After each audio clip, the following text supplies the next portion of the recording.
Zellweger and Patrick Dempsey.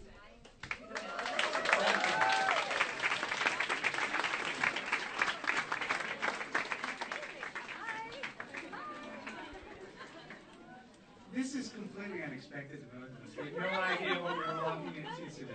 You thought it was just a couple of journalists. Yeah, exactly. It's like a theater in the round. You don't know where to position yourself. So let's talk about Bridget Jones' Baby.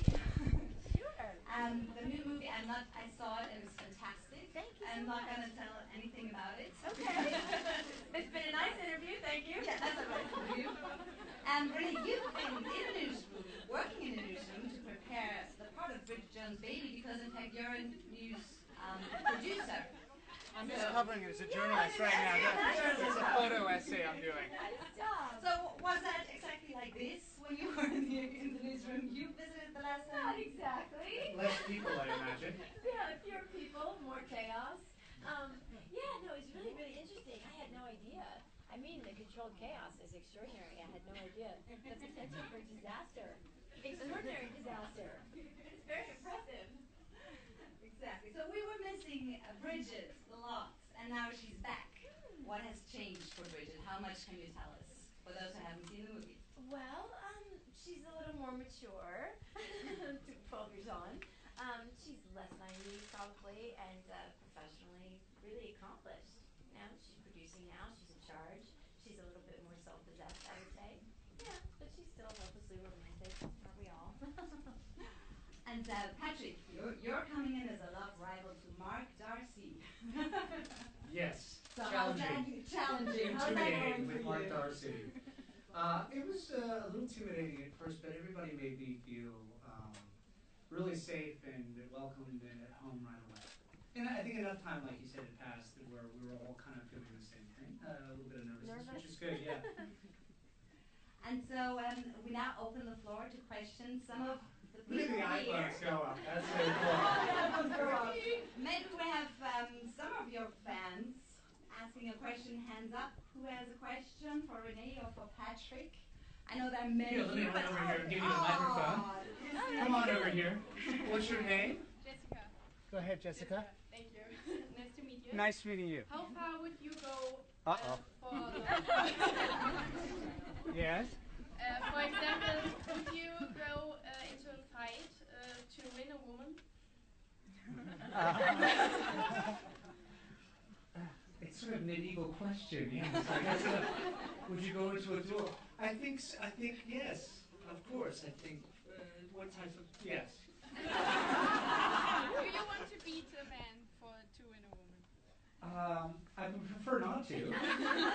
If I have a choice, I'd rather talk my way out of the situation. That always helps, you know. The good thing about the movie is we don't have to do that. You know, that was the thing that I guess was in the first one, or where they're fighting and. It's a great fight. Yes, it's a great. I saw it on YouTube. It was fantastic, and I was like, okay, I'm a little scared to call in now. I better protect myself from some boxing classes. But I think we didn't have to do that. The fight was about how can we sort of care for Bridget in a way, not do each other. And there's a great scene where he brings tea and I bring, you know, a fruit smoothie, and that sort of says it all right there. That was our fighting. More questions to Renee or to Patrick? Raise your hands. Oh, over there, another question. There we go. The question corner. Hi, my question's actually for Patrick as well. Okay.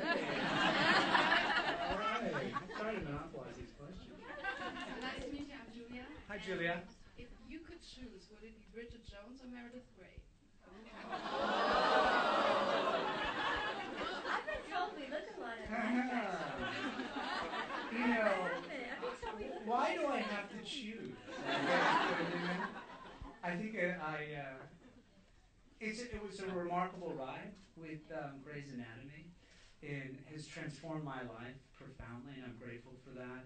And in the same token, I think having Bridget in my life has changed it as well. So both women are remarkable in their own way, and I would prefer, why not have both? Right? What do you say to that? You're fine with that. Yeah, that's only fair. Absolutely. You know? Well, you need to, man. That's right. Yes, you have to best man in the movie. Everybody should have one, yeah, whatever. That's just fair. That's right. Absolutely. Another question, maybe from that corner? No. Wait, so we go to that corner? See? Yeah, there you go. Hi, nice to meet you. Nice to meet you. Oh. Okay. My name is Bridget. Oh, great. Bridget, Bridget. Hi. And I would like to know, this time you didn't have to gain weight for your role. Yes. How did you like it? This is my least favorite question. It's my least favorite question. Because it seems like, well, I get asked it a lot, and I was asked about it for the last 16 years. And it just, I don't know, it's sort of the reflection of what it is that we value in society, that people are so curious about what she looks like. And it seems to place a value on one or the other, being heavier or not being heavy.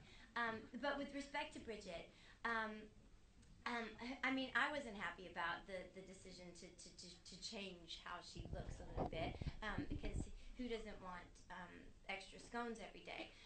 But actually, it was a conversation that I had with the director, Sharon Maguire. We talked about it a lot. See, I never thought she had a weight problem. She doesn't have a weight problem. She never had a weight problem. It's kind of one of those things that she personally obsessed about. Like, we all have our own thing that we would like to change about ourselves, when in fact nobody notices, nobody thinks we have a problem. And this was hers, her fixation, her personal fixation. And Sharon had said, well, you know, her lifestyle has changed, and we need to figure out how to show that. Less ice cream, because she's a very busy news producer now, and there's less time for it. And less vodka, because her friends have moved on and have familiar responsibilities now. So she thought that it should be reflected, you know, in her person. And also she said, this is what really kind of won me over was, look, you know what, how about she achieves that one thing, the thing that she's always obsessed about, the thing that she thinks is her key to happiness, and let's have it have absolutely no bearing on her happiness or her life whatsoever. And I love the message in that. I love that she's achieved this thing that seemed like the magic answer, and it doesn't matter at all. Her life is still messy, and she's still imperfect in every way, and she still faces all of these challenges. So Sharon won that. She won that one. So, yeah. That's great. Yep. One last question. Right here. Oh, there's three, actually. Oh, they're on this side now. Really quick question, please. The last one. Hold on. There we go. During the talk show. Thank you. Hello to you both. My name is Jenna. Nice to have you here. Nice to be here. Thank you, Jenna. So the question to both of you: how do you guys want to spend your last nights and days in Berlin?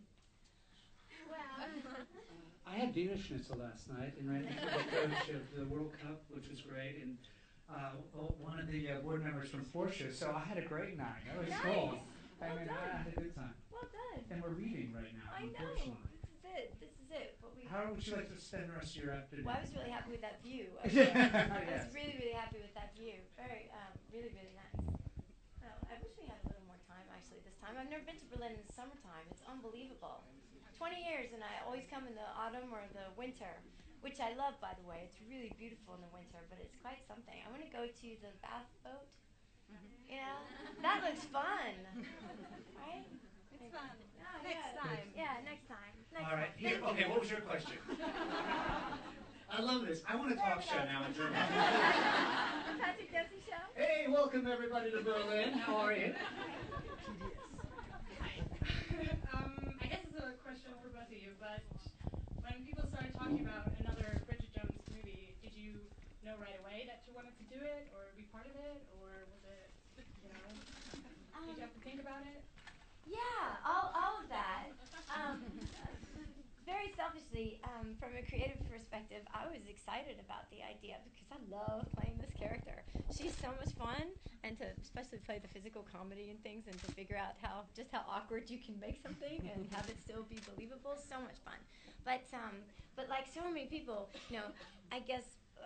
Who discovered these characters reading the book so long ago, I fell in love with her. I had so much affection for her, and I know that other people do too. And I just want to be careful with her, and not just make a film because we could, you know, and depend on people's nostalgia and affection for the characters, but to do something that mattered. So yeah, I'm glad that it took the time that it took, because I think it turned out to be a worthwhile experience. And Mr. Dempsey was available. Okay. Yeah. I was surprised I got the call, and then I read it. I really enjoyed it, and the best thing is that they worked it out so I could continue racing in the WEC, and I could keep going on with Porsche. So I was like, this is the best of both worlds.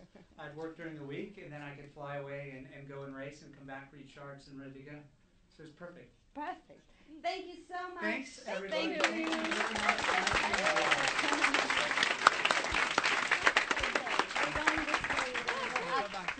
Thanks so much. Bye. Bye. Bye, Bridget.